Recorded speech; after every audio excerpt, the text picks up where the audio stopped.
The night grew quieter, though the wind still spoke through the pine trees. Inside the small cabin, the fire burned low and steady, painting gold over rough wooden walls. The little girl, Lily, sat wrapped in a thick blanket, her wide eyes fixed on her mother's still face. The woman's breathing was shallow but steady. The herbs Kano had used were beginning to do their work. Kano stirred the coals with a metal rod, his expression carved from stone. Years of solitude had made him slow to trust, but the sight of that child in the snow had cracked something open inside him. Memories returned like ghosts.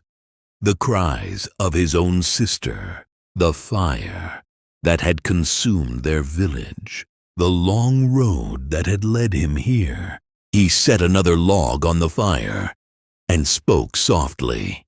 "Kano, your mother, she'll need rest. What happened out there?" "Lily, our men came to our house.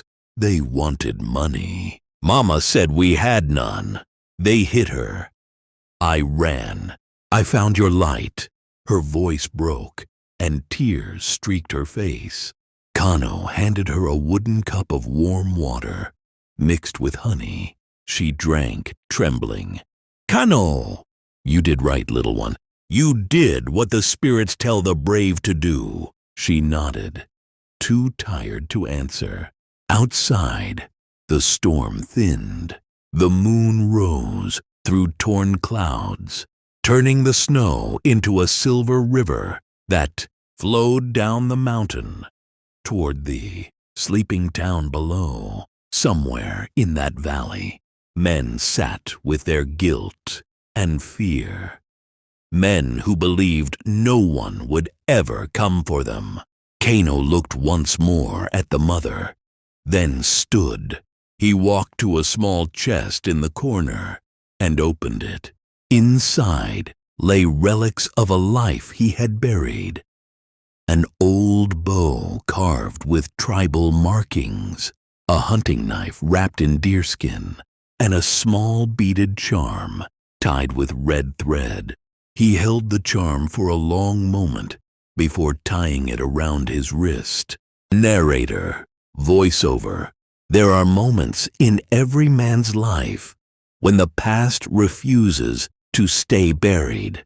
That night, the mountain listened as an old warrior prepared to rise again. Kano banked the fire, then stepped outside. The cold bit at his skin, but he didn't flinch. He scanned the trail leading down the slope. Tracks were already filling with snow, but he could still see them. Heavy boots. 3 men. He memorized the direction. Back inside, Lily stirred.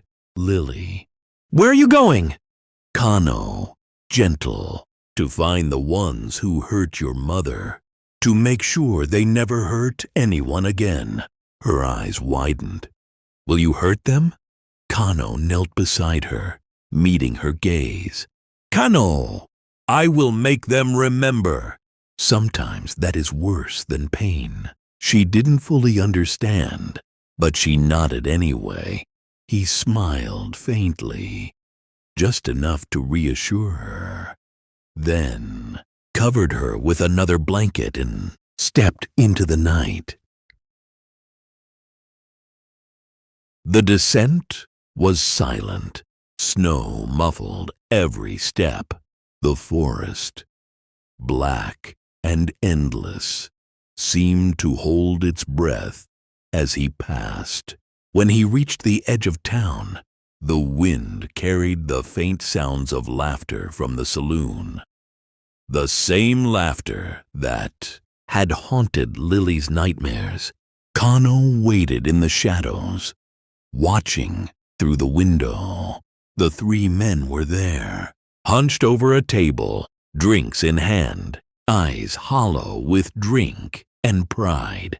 For a moment, he said nothing. Then He stepped into the light. The door creaked open. Heads turned. The laughter died. Bartender. Evening, stranger. You lost? Kano's voice was low, steady. Kano.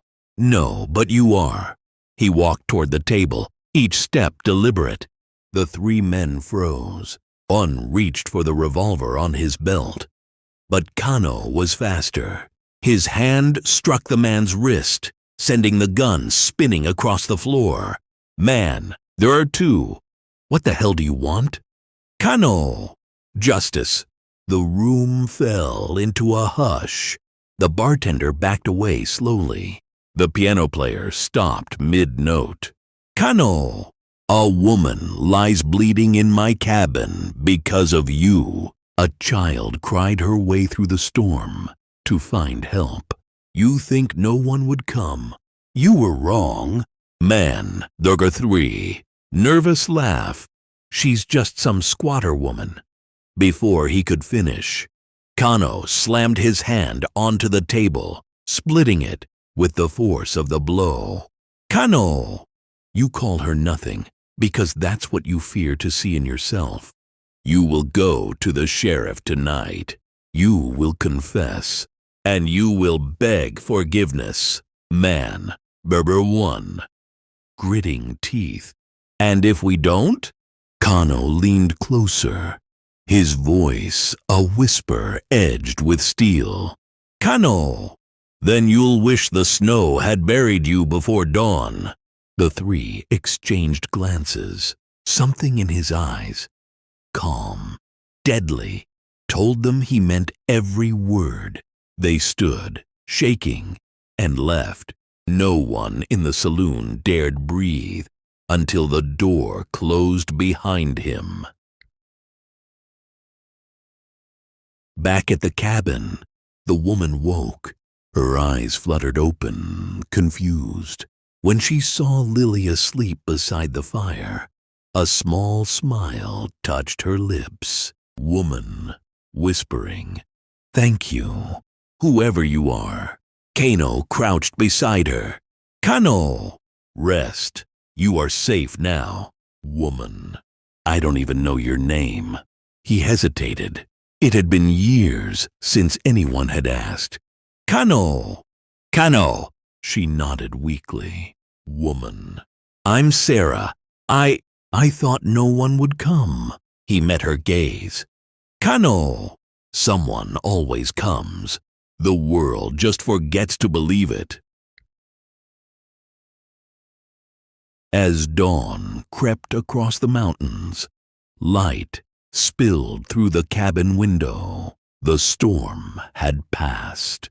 Smoke rose from the chimney, curling into a sky washed clean by snow. Down in the town, the sheriff found three men waiting outside his office, shaken, pale, and ready to confess. They spoke of a man with fire in his eyes and the calm of 1,000 storms. The sheriff only nodded. He had heard stories of the Apache who lived in the high woods. Narrator. By sunrise, the town that once whispered his name in fear began to speak it with respect. One act of courage, one night of mercy and wrath was enough to remind them that justice still walked among the pines. Narrator. Final voiceover. Sometimes heroes don't ride into town on horses.